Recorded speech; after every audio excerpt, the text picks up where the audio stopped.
¿Qué pasa cuando los sicarios que juraban ser fuerzas especiales terminan corriendo como adolescentes en día de examen sorpresa? O cuando un supuesto jefe criminal es liberado gracias a un video que dice lo contrario a todo el expediente en su contra. Esta vez, el caos volvió a instalarse en Zitácuaro, Michoacán. Balaceras, bloqueos, incendios, muerte de inocentes, todo cortesía de los enfrentamientos entre el Cartel Jalisco Nueva Generación y la familia michoacana. La cereza del pastel, el ejército mexicano terminó enfrentándose con un grupo de al menos 15 sicarios, liderados por un tal Edwin Rivera Padilla, alias el Barbas. Spoiler, los valientes sicarios no aguantaron ni un round. Pero eso no fue todo. El escenario se traslada también a Chihuahua, donde apareció un cuerpo descuartizado y parcialmente calcinado a la orilla de una carretera. Un espectáculo dantesco que nos recuerda la hazaña con la que actúan estos grupos criminales.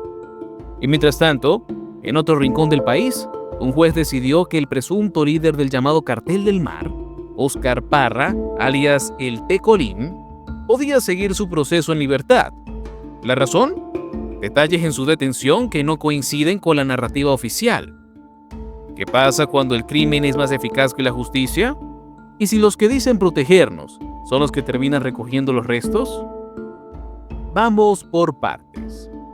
Hay un dicho que reza: el que nada debe, nada teme.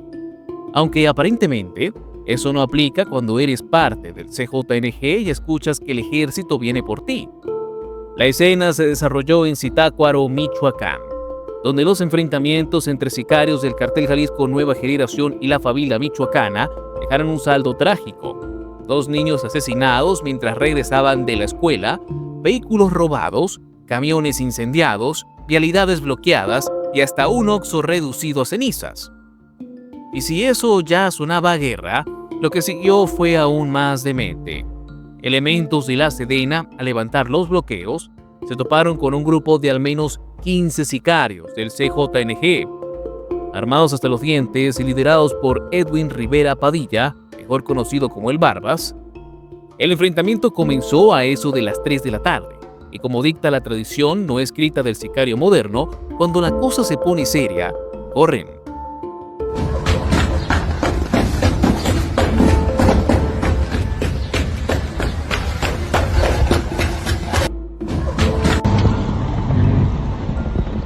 Una persecución comenzó de inmediato y terminó en un rancho. ¿Propiedad de quién? Exacto, del mismo Barbas. Porque si vas a huir del ejército, qué mejor lugar que tu propia casa, ¿no? Brillante. Una vez con orden de cateo en mano, los soldados entraron al rancho y aseguraron todo un arsenal. 9 vehículos, incluida una cuatrimoto, un lanzagranadas, 4 granadas, más de 2.500 cartuchos útiles, equipo táctico y un par de kilitos de fiesta. Uno de cocaína y otro de marihuana. Pero lo más interesante fue el escape al final. Los sicarios huyeron por una cañada, internándose en el monte. Tan fuerzas especiales que terminaron haciendo senderismo extremo para evitar que los capturaran. La pregunta aquí es obvia. Apartando el enfrentamiento y el escape, ¿cómo es que un grupo así logra instalarse con tanta comodidad, operar con semejante despliegue y luego simplemente esfumarse entre árboles y barrancas?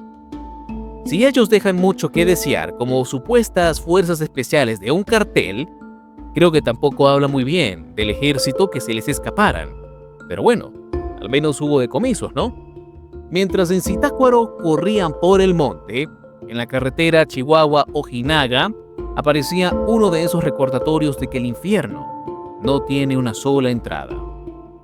A la altura del kilómetro 54, conductores dieron aviso de una escena que difícilmente olvidarán. Un cuerpo descuartizado, abandonado a la mitad de la vialidad. Algunas partes estaban calcinadas, un mensaje bastante brutal, sin necesidad de palabras. Al llegar al sitio, las autoridades confirmaron la pesadilla. Restos humanos, junto con 2 identificaciones a nombre de un tal Gerardo, vecino de Villavicente, Durango. También encontraron 2 armas largas, casquillos percutidos y un chaleco táctico. Elementos que, si algo dicen, es que no se trataba de un simple ciudadano víctima de la violencia al azar. Este tipo de ejecución lleva firma, lleva mensaje, y lo que comunica es puro poder de fuego. ¿Quién era Gerardo? ¿Qué hacía ahí? ¿Por qué alguien consideró que mutilar su humanidad y dejarlo a la vista de todos era una mejor opción que desaparecerlo sin más? La respuesta probablemente se repita en cada rincón de México, donde los cárteles operan como si el país fuera su parquecito de juegos. ¿Fue castigo, advertencia, venganza o tal vez las tres juntas? Si usted pensaba que lo de Zitácuaro y Chihuahua era el colmo, espere a escuchar lo que ocurrió en Baja California. Óscar Parra Aispuro, alias el Tecolín, presunto líder del llamado Cartel del Mar, que fue detenido el 12 de junio en San Felipe, hablamos al respecto en un video, mientras iba conduciendo una GMC Sierra Blanca. La detención de este sujeto se realizó en plena calle. Fue trasladado a la sede de la FGR en Mexicali, acusado por posesión de arma de fuego y drogas. Todo pintaba perfecto para que, al menos por un rato, la ley hiciera su trabajo. Pero no. La defensa presentó un video que, supuestamente, demuestra que el arma no estaba en su portavasos, sino con su escolta. Y así, con ese detalle digno de notario, un juez federal consideró que no había elementos suficientes para vincularlo a proceso. Sí, escucharon bien. El presunto líder de un cártel dedicado al tráfico de totoaba, esos peces que valen oro en Asia, fue liberado por un tecnicismo. ¿Y la droga? ¿Y el contexto? ¿Y la estructura criminal? No, eso no importa. Lo importante era dónde estaba el arma, porque aparentemente, en este país, no se castiga el crimen. Se castiga el mal guión en la detención. Y no solo eso, el juez modificó la medida cautelar para que Parra pudiera llevar su proceso en libertad, firmar cada cierto tiempo, como si se tratara de un préstamo bancario y no de un presunto líder del narco con conexiones directas a los chapitos, los hijos del Chapo Guzmán. Dicen que presentó arraigo, ubicación y negocios, como si vender totoaba fuera una actividad turística más de la región. ¿Será que el sistema judicial está tan agotado como los ciudadanos? ¿O que simplemente ya aprendió a moverse en este lodazal de tecnicismos y lagunas? En un país donde los sicarios huyen al monte, los cadáveres hablan desde el asfalto y los jueces liberan capos claramente relacionados, no solo a la venta de totoaba, sino a cárteles de droga de escala internacional, por algo tan mundano como errores de forma, la pregunta no es quién tiene el poder, sino quién lo administra mejor. Y eso, amigos míos, en este caso, creo que es bastante obvio. El caso de Zitácuaro exhibe no solo la brutalidad del crimen organizado, sino su capacidad de movilidad, logística y escape.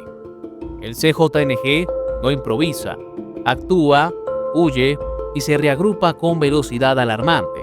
Y cuando el ejército llega, se encuentra con ranchos blindados y rutas de escape bien diseñadas.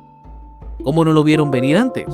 O quizás sí lo vieron venir, pero ¿alguien les dio tiempo de escapar?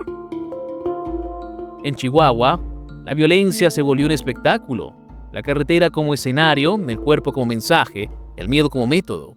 Y mientras tanto la vida sigue, porque uno se acostumbra a todo, incluso al horror diario. Y lo del Tecolín es la cereza agria del pastel. No importa cuántas operaciones, cuánto despliegue, cuántos titulares. Si en el tribunal no saben redactar bien el acta, el narco se va a casa a firmar cada semana. Un país donde la justicia no castiga lo que se hace, sino cómo se reporta. Así funciona la ecuación. Los narcos no están debajo de la cama, están en la nómina. El terror no es aleatorio, es sistemático. Y el Estado, entre la pistola, el escritorio y la cañada, parece no saber de qué lado ponerse. Si te gustan nuestras investigaciones, te invitamos a ver más de ellas en nuestro canal. Subimos contenido diariamente. Recuerda que somos Nación y Frontera y estamos aquí para traerte la verdad.